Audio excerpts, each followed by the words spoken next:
أشهد أن لا إله إلا الله وحده لا شريك له وأشهد أن محمدا عبده ورسوله أعوذ بالله من الشيطان الرجيم بسم الله الرحمن الرحيم الحمد لله رب العالمين الرحمن الرحيم مالك يوم الدين إياك نعبد وإياك نستعين اهدنا الصراط المستقيم صراط الذين أنعمت عليهم غير المغضوب عليهم ولا الضالين. Assalamu alaikum wa rahmatullahi wa barakatuhu, my brothers. Is there a doctor in the house? I'm just kidding.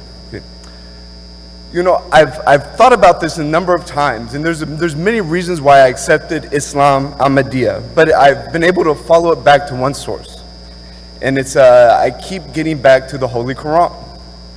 As a fan of science, a student of human behavior, spiritual pilgrim and apprentice, lonely traveler, a seeker of truth, it never disappoints me. It turns my cold heart soft as sand. It has enlightened me. It has granted me insight.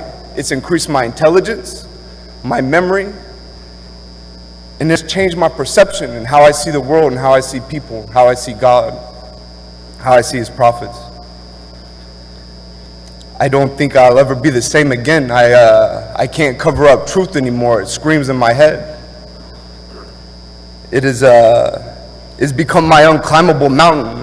Mount Everest has nothing on it.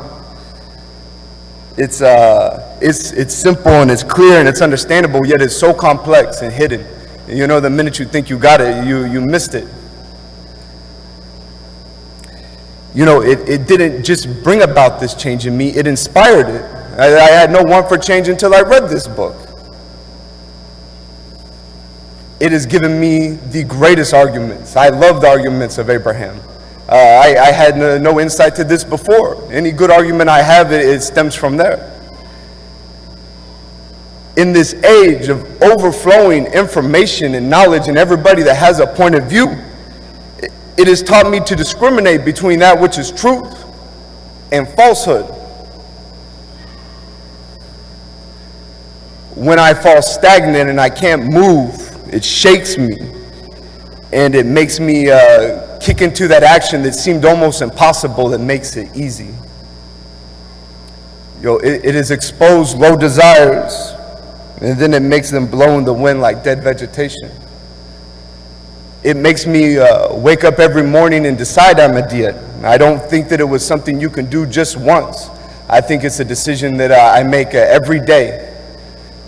When I feel those pains in the morning to get up for that prayer, yeah? Or when I'm getting that challenge or that test.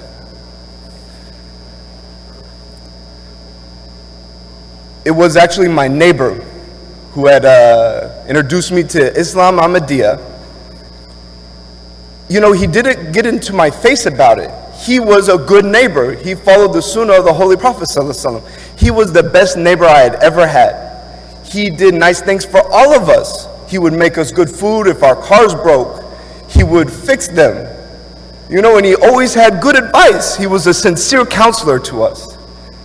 And when he gave me that book, you know, there was those normal inclinations like, oh, here we go, right? But because I liked him so much and I felt that he was sincere, I read it.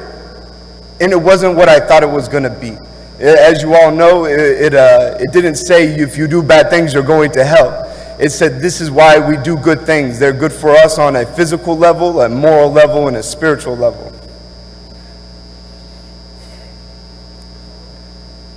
You know, people ask, you know, if I've seen the signs, right? Did I get those signs? Did I get those dreams? I did. But I tell you this, by following what the promised Messiah has said and following the diction of the Holy Quran, these things have continued to increase since I've become an Ahmadi.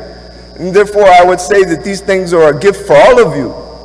You know, anybody who wants to convert to Islam Ahmadiyya, even if you were born into it, my friends, it's not too late.